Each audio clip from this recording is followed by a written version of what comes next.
శ్రీ విశ్వనాథ గోపాలకృష్ణ శాస్త్రి గారిని 10 నిమిషాల అనుగ్రహ భాషణం చేయాలని ప్రార్థిస్తూ.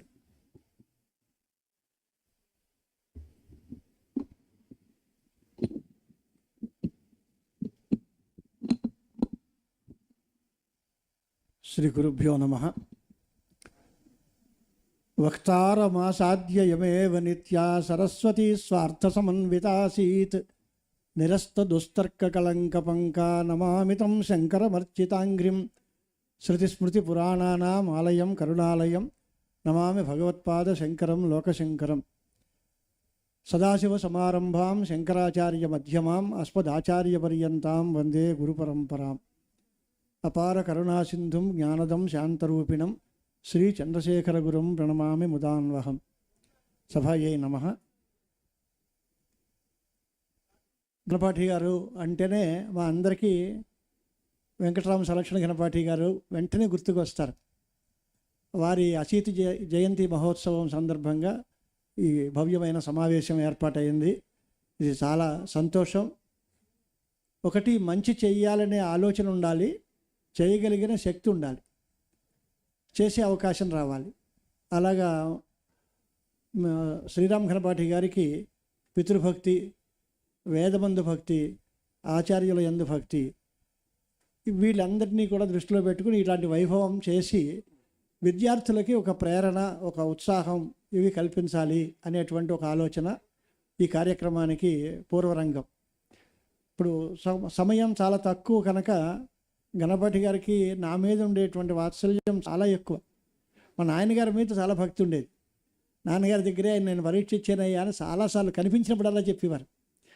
ఒకసారి ఏదో వివాహానికి గణపతి గారు ఆశీస్సులకు రావాలండి, ఇది మన ఇంటి పెళ్ళయ్యా, నువ్వు అడగడం ఏంటి, మంది నేను అక్కడే ఉంటా అన్నారు. వచ్చారు పాపం, 4-5 గంటల సేపు అక్కడే ఉన్నారు. వెళదాం అనుకునేసరికి ఆ కారు మొరాయించి ఇంకో గంట సేపు కూడా ఉన్నారు. బాగా అంచేత అంత ఆప్యాయతతోటి మమ్మల్ని అందరినీ ప్రేమించారు. ప్రకృతంలో మనం మాట్లాడుకోవాల్సిన విషయం ఏంటంటే, వెంకటరామ సలక్షణ గణపాఠి గారికి పరమాచార్యుల వారి మీద అత్యంత భక్తి. గురువు ఆదేశం పరిపాలించడమే జీవిత లక్ష్యంగా పెట్టుకున్న వ్యక్తి ఆయన. పరమాచార్య స్వామి వారు గణపతి గారిని పిలిచి, నువ్వు వేద ప్రచారం చేయాలి, భాగ్యనగరంలో ఒక పాఠశాల పెట్టాలి అని ఆదేశిస్తే, గణపతి గారు ఇక్కడికి వచ్చే కాలానికి శంకర గురుకుల వేద పాఠశాల, వేదభవనం అనే పేరుతోటి ఇంత భవ్యమైన లేదు. ఆయన 10 రూపాయల దగ్గర కూడా విరాళాలు సేకరించి పాఠశాల నడిపించారు అనే విషయం కూడా నేను విన్నాను. అంత శ్రమపడి పూర్తిగా గురువు గారి ఆదేశం, ఇంక వేరే వ్యాపారం లేదు, ఈ పాఠశాల విద్యార్థులకి వేదాధ్యాపనం చేయటం ఇదే పని, గురువు గారికి మాకు ఇష్టమైన పని అనే భావంతో శంకర గురుకుల వేద పాఠశాలని స్థాపించి ఇంత భవ్యమైన యూనివర్సిటీ స్థాయికి తీసుకొచ్చారు. దీన్ని ఒక చిన్న పాఠశాలగా ప్రారంభించినటువంటి ఒక సంస్థ ఇంత భవ్యంగా కలిగింది అంటే దీనికి 2 ప్రధాన కారణాలు. ఒకటి, ఆయనకి వేదం మీద ఉండేటువంటి అపారమైన విశ్వాసం, పరమాచార్యుల వారి మీద ఉండే భక్తి ప్రపత్తులు. వారు చెప్పారు, ఆయన ఆశీర్బలంతో ఇది బాగా నడుస్తుంది, మన కర్తవ్యం మనం నిర్వహించాలి అనేటువంటి దృష్టి వారిలో ఉండేది.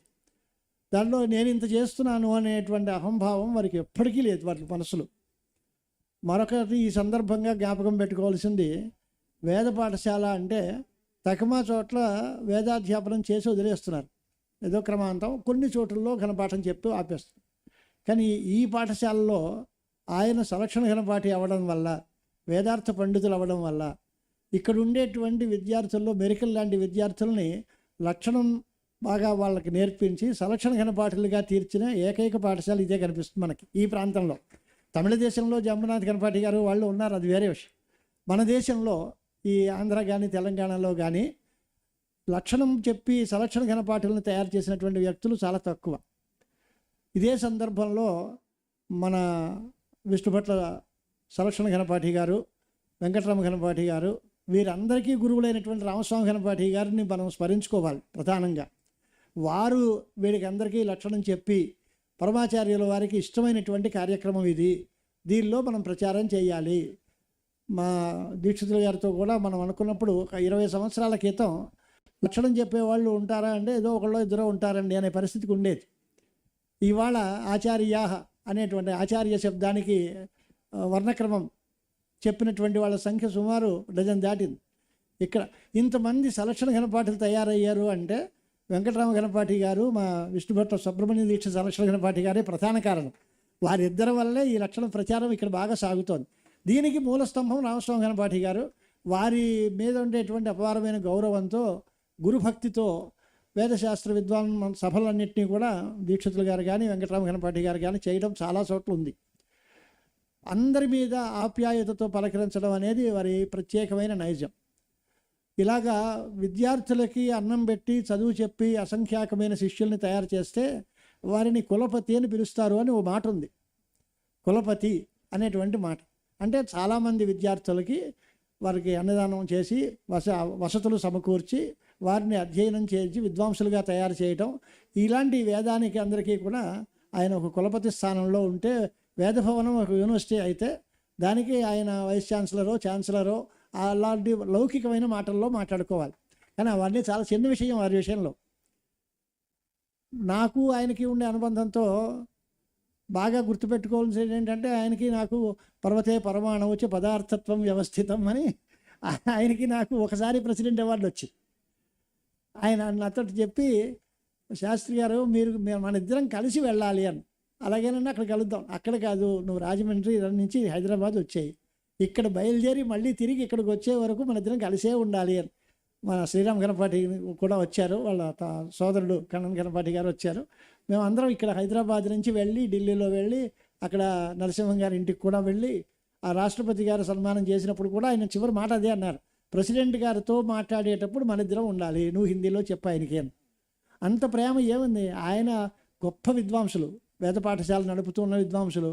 నేనేదో మామూలుగా కాలక్షేపం చేసేటువంటి చిన్న స్థాయి సంస్కృత పండితుడిని. కానీ ఆయన నా మీద అంత ప్రేమ చూపించారన్న, ఎంత అభిమానం చూపించారో దానిలో ఆయన మాకు అందరికీ కూడా రామ్నాథ్ కోవింద్ గారు, ఆయనతో పర్సనల్ ఇంటర్వ్యూ వచ్చింది. ఆయనతో గణపతి గారితో చెప్తే, వేద పాఠశాల చెబుతున్నారంటే సంస్కృతం మెయిన్లో చెప్తారా అని అడిగారు ఆయన. గణపతి గారు వేదం అంటే సంస్కృతంలో నేను చెప్తే ఆయనకి చాలా సంతోషం, మంచి పాఠశాల నడుస్తోంది, చాలా ఆనందం అని ఆయన హిందీలో మనకి అభినందనలు కూడా తెలియజేశారు గణపతి గారికి. నేను ప్రత్యేకంగా ఉన్నాను, ఆ ఫోటో కూడా ఇక్కడ మా ఇంట్లో లేదు కానీ ఇక్కడ నేను చూశాను. మళ్ళీ గణపతి గారు నా పక్కనే కూర్చోవాలి అని, అంత ప్రేమ. పైగా ఇంతమంది విద్వాంసులని తయారు చేశాను అనేటువంటి గర్వం లేచి మాత్రం కూడా లేదు ఆయన. వేదం, వేదభాష్యం, లక్షణం పూర్తిగా మూడిటిలోనూ సర్వస్వతంత్రులైన విద్వాంసులు వారు. వారి దగ్గర తయారైన విద్వాంసులు కూడా అలాగే తయారయ్యారు. వీరంతా ఇప్పుడు శ్రీరామ్ ఘనపాఠి గారు ఉన్నాడు, ఆయన ఘనాంతం అధ్యయనం చేస్తారు, లక్షణం చెబుతారు, వేదభాష్యం చెబుతాడు. ఇంకా విశేషంగా ఏదో శ్రీమద్భాగవత సప్తాహాలను, రామాయణ నవాహాలను, రామాయణం, భాగవతం ఇలాంటివన్నీ కూడా చెప్పి జనసామాన్యానికి దీని మీద శ్రద్ధ కల్పించడం అనేటువంటిది ప్రధానం. అంటే పూర్తిగా తన మీద నమ్మకం ఉంటే, తాత్పర్యంతో ఏ పనున్నా చేస్తే అది సత్ఫలితాలను ఇస్తుంది. అలాగే పాఠశాల నడిపాను అనేటువంటి దానికంటే కూడా గురువుగారి ఆదేశం, పరమాచార్యుల వారి ఆదేశం అనేటువంటిది శిరోధార్యంగా పెట్టుకుని అధీతి, బోధ, ఆచరణ, ప్రచారణాలు 4 రకాలు. ఈ 4 రకాల్లోనూ కూడా పరిపూర్ణమైనటువంటి పాండిత్యం చూపించి ఫలితాన్ని సంపాదించిన వ్యక్తి వెంకటరామ సలక్షణ ఘనపాఠి గారు. ఆయన అధ్యయనం చేశారు, అధ్యాపనం చెప్పారు, వేద ప్రచారం చేశారు. దేశం మొత్తం మీద ఈ వేదం తాలూకు ప్రచారానికి ఏ రకమైన సహాయం కావాలో ఆ రకమైన సహాయం ఆస్తిక మహాజనులని ప్రోత్సహించి వారి ద్వారా చేయించి లోకానికి అందరికీ ఒక వ్యవస్థ ఏర్పాటు చేశారు. ఒక పండితుడు తన జీవన కాలంలో తనకు విద్యలకి పాఠం చెప్పచ్చు శిష్యులకి. కానీ ఇప్పుడు మనం ఇవాళ శంకరాచార్యుల వారు ఇక్కడికి ఎందుకు వచ్చారంటే ఆయన చేసిన పని ఇదే. శంకరాచార్యుల వారు వారి కాలంలో వైదిక ధర్మ ప్రచారం చేశారు. తర్వాత 32 సంవత్సరాల అల్పమైన ఆయుర్దాయంతో వారు ఈ లోకాన్ని వదిలిపెట్టి కైలాసం అలంకరించారే, మరి వారి తర్వాత దాని వ్యవస్థ ఏమిటి అనేదానికి ఆయన ముందే ఆలోచించి ఆమ్నాయ పీఠాలని స్థాపించి ఆ పీఠ స్థాపన ద్వారా ఇది నిరంతరాయంగా కొనసాగాలి అనేటువంటి దృష్టి ఆచార్యుల వారికి ఉండేది. అలాగే వెంకటరామ ఘనపాఠి గారు, నేను శంకరాచార్యులతో పోల్చాను అనుకోకండి, కానీ ఆయన చూపించిన మార్గం ఇది. మన జీవితంలో మనం మన పని చేయాలి, ఇది ఇక్కడతో ఆగిపోకుండా కొనసాగింపుకి దానికి కూడా వ్యవస్థ ఏర్పాటు చేయాలి. దానికి ఇంతమందిని వ్యవస్థ చేసి వేదభవనం అన్ని చూపించి ఇంకొక 100 సంవత్సరాలు, ఇవాళ 80వ సంవత్సరం ఆయన జన్మదినం చేస్తున్నాం. అదే కాదు, ఇంకా 100 సంవత్సరాల పాటు వెళ్ళినా వేదభవనం చిరస్థాయిగా ఉంటుంది. దీని శిష్యులందరూ వారి వారి శిష్యులు ప్రశిష్యులు అందరూ ఈ రకమైన వంశాభివృద్ధితో విద్యా వంశం అభివృద్ధిలో ఉంటుంది అనే దానికి ఆయన చూసిన మార్గదర్శనం కానీ ఆయన చేసినటువంటి వ్యవస్థ కానీ అంత పకడ్బందీగా ఉంది. ఇవాళ వేదభవనం అంటే తెలియని వైదికులు ఉండరు. వేదాన్ని చదివిన వాళ్ళు కానీ వేదాన్ని అభిమానించే వాళ్ళు కానీ వాళ్ళందరికీ వేదభవనం వెల్ నోటెడ్. నేషనల్ లెవెల్లో ఇంటర్నేషనల్ లెవెల్లో కూడా వేదభవనం అంటే అందరికీ తెలుసు. ఆ స్థాయికి తీసుకెళ్ళినటువంటి ఘనత వెంకటరామ సలక్ష్మణ గణపాటి గారికే దక్కుతుంది. ఇంకొక విశేషం కూడా మనం గమనించాలి అంటే, ఇవాళ గణపతి గారి పుట్టినరోజు పండగ అంటే నాకు వేరే పని ఉంది, అక్కడేదో సంభావన వస్తుంది, ఇక్కడ ఇది చేస్తాము, అక్కడ పని ఉంది, ఫ్యామిలీ అఫైర్స్లో ఏవో ఉన్నాయి అనే కాకుండా ఇంతమంది ఆయన దగ్గర చదువుకున్నటువంటి విద్వాంసులు విద్యార్థులు వీళ్ళందరూ ఇక్కడికి వచ్చి గురుభక్తిని ప్రదర్శించడం చాలా గొప్ప మాట. ఎందుకంటే వారి దగ్గర తర్ఫీదు పొందారు కనుక. మనం మాట అంటూ ఉంటుంది శాస్త్రంలో, యావజ్జీవం త్రయోవంద్యాహ వేదాంతో గురురీశ్వరః. వేదాంతాన్ని గురువుల్ని ఈశ్వరుడిని జీవితాంతం గుర్తుపెట్టుకోవాలి. ఆదౌ జ్ఞానాప్తయే పశ్చాత్ కృతజ్ఞతా నివృత్తయే.